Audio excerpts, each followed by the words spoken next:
For example, a species forms a bulk. I'm getting confused here. Hang on, just a moment. I'm getting a dry mouth. It's 38 degrees here, so I'm suffering with a little bit of a throat. But species form a bulk of the examples in comprehensive assessment of the state of the planet. And it was published in the 21st century by Millennium Ecosystem Assessment. I don't know if any of you are familiar with that.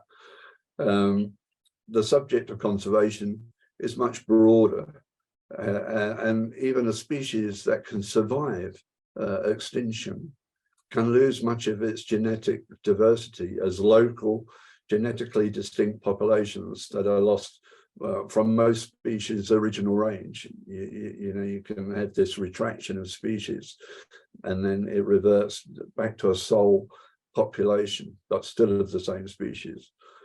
And furthermore, ecosystems may shrink dramatically in an area and lose many of their functions, even if their constituent species manage to survive.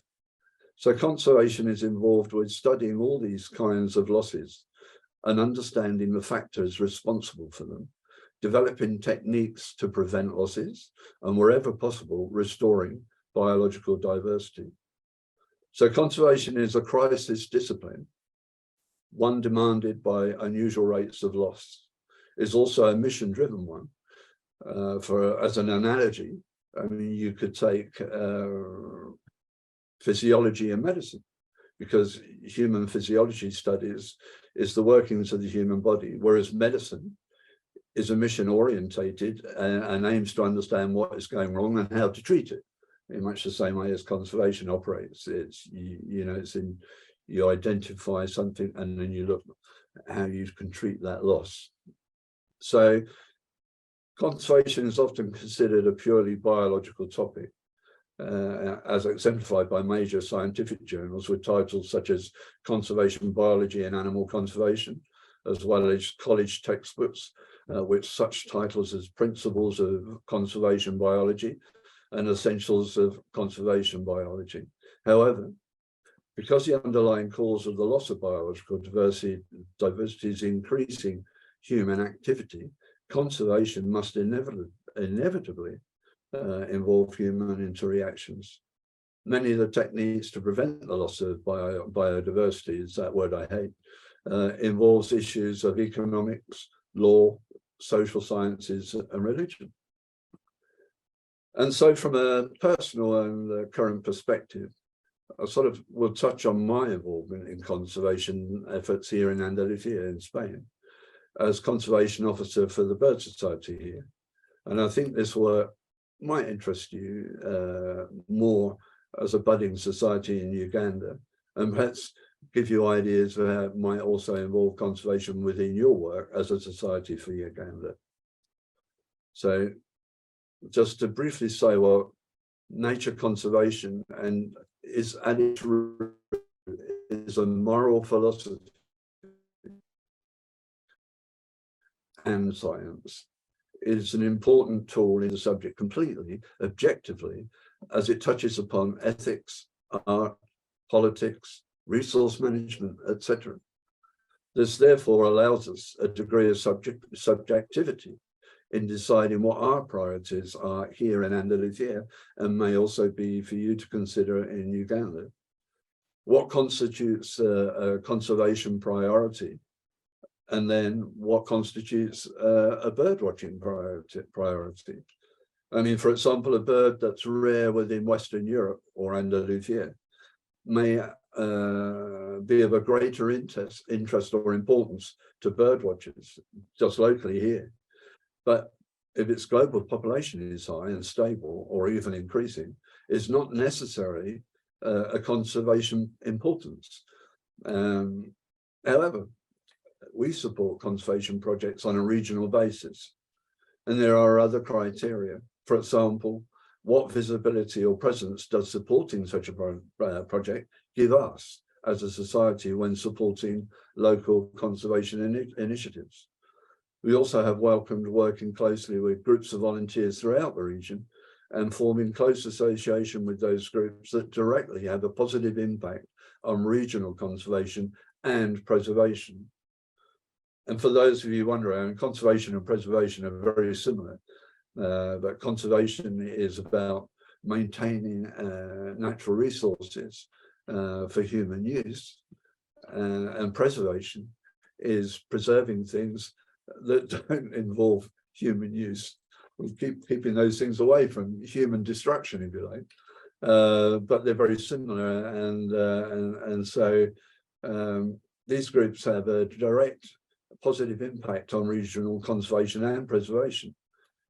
To this end, we've enabled important work in conservation of such individual species as Montagu's harrier, barn owl, lesser kestrel, common pallid, and little swifts, with the assistance also being given to seabird rescue, which is actually in strict terms not conservation or preservation. It's just getting people involved with hands-on work involving birds, and to encourage them to study the broader field of things. And we're also involved in projects about areas that you touched upon earlier, about preserving or restoring areas of importance. I mean, locally for us in Andalusia, we had what was Europe's largest wetland called Lahanda, which is on the Atlantic coast, where it overlooks Morocco, actually, which is only a few kilometers across the Strait of Gibraltar. It was the biggest wetland, and it's been completely spoilt and drained and canaled by agriculture. So we're involved in projects to help restore that area, and that's involved a huge amount of work, and working with other societies and associations to raise enough funding so that we can actually purchase a large area and show what can be done by managing that area for the rest of the land, and show people how important that area could be again if it was restored. We've also been involved in some minor commercial enterprise, but environmental enterprise, restoring salt pans in the Bay of Cadiz to naturally harvest salt from seawater. And we were involved in a study, where I was doing a study actually, where these salt pans, I don't know if you've ever seen salt pans, but these were surrounded by stone, just to keep it clean, and so stop soils coming into the water and polluting the salt that they wanted to harvest. No mechanical, no machine is used at all, so there's no pollution from machinery in harvesting the salt. It's all done with wooden rakes and wooden sieves. But the stones that we discovered, I played around with different colored pebbles, you know, from gray, black to pink, orange, and we had these in sort of separate blocks, and we found that the darker stones were attracting little terns, for instance, but not much else. Then so I thought, well, if perhaps mix the stones, so you mix these stones, it's all multicolored, giving better camouflage for different birds to settle into. And that resulted in black-winged stilts, Kentish plover, ring plover, little ring plover, joining little terns to breed around these salt pans. And because of machinery and people were kept away from these salt pans, you know, to necessitate the production of natural salts, sea salts, it was an ideal place for breeding birds. So we've also helped a project here, because I guess, I don't know, you have to tell me if water is a really scarce resource, or can be here where we are in Spain, which got for the highest rainfall in Spain. So you have these extremes in this region. And so we supported a project where we were building small lagoons, just very small ponds of still water that were spring fed.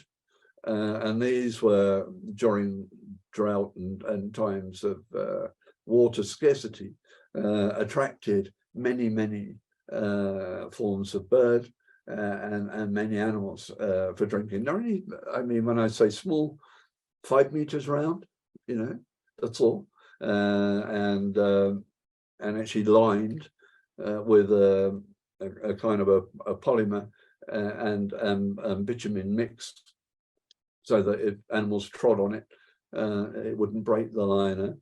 And that's been hugely successful. And one of the offspins from that, we have salamanders. I guess you have two, but the salamanders here, they don't breed in flowing water. They need still water. And most of the still waters that we have in Andalusia is harvested either by agriculture or for human consumption. So these little lagoons are also, as a bonus, supplied the means for these salamanders to breed. And at the time of talking to you, I mean, we're actually involved in talking to many conservation initiatives within the region, and with the proposal for us to assist them in any way we can. And we had fundraising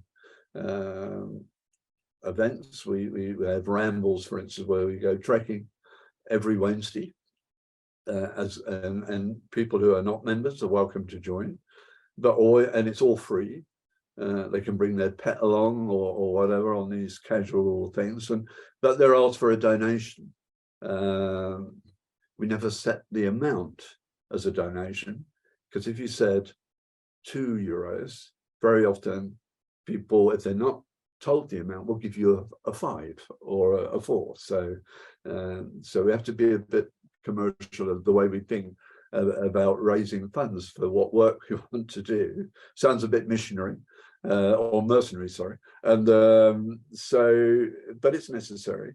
And in this way, I think in the last, we were like you when we got started, but I think probably after we'd existed for, I think probably 6 or 7 years, people's membership fee, for instance, was €25 in hard cash. People would give 30 and say, keep the change, and put that towards your conservation. And by having this thing on our website where people, rather than be a member, can actually press the donation button. This year we were very lucky. We had a family who joined the society here, and they have a family foundation, and they gave us €1,000. And so things like this have been happening quite a lot. And I guess we've spent, or been able to spend, in the last, I would say 8 years, around about 25 to 30,000 euros, all from money that have come like donations, and a little bit from membership fees too, because most of our membership fees go to produce a quarterly magazine, which acts as a booklet and publicity for us, as well as readership for the readership of members. Is something we have a surplus printed of, so we can leave them in hotels or any other tourist outlet information centres. And that has attracted more members and made more people, if you like, aware of us. But anyway, I digress. Going on to the conservation projects, one of the flagship conservation projects we're involved in is Montague Harrier. And this particular bird, you actually get in Uganda, but the ones that breed here are in serious decline. They're a summer visitor, so they're a migrant raptor, and they were basically building nests in reed beds and things. But as am I still? Yes. The thing about Montague's Harrier is that they lost a lot of their natural habitat, and so we're then sort of turned to cereal crops like wheat crops, wild oat crops, cultivated, because the seasons became shorter. You know, new species of wheat seed and barley and oat meant that these things were faster growing. They were then planted in the autumn for spring harvest. And when they were harvesting these cereals, they were also harvesting the nests of Montague's Harriers. which was an absolute disaster, and our population crashed by more or less 80%.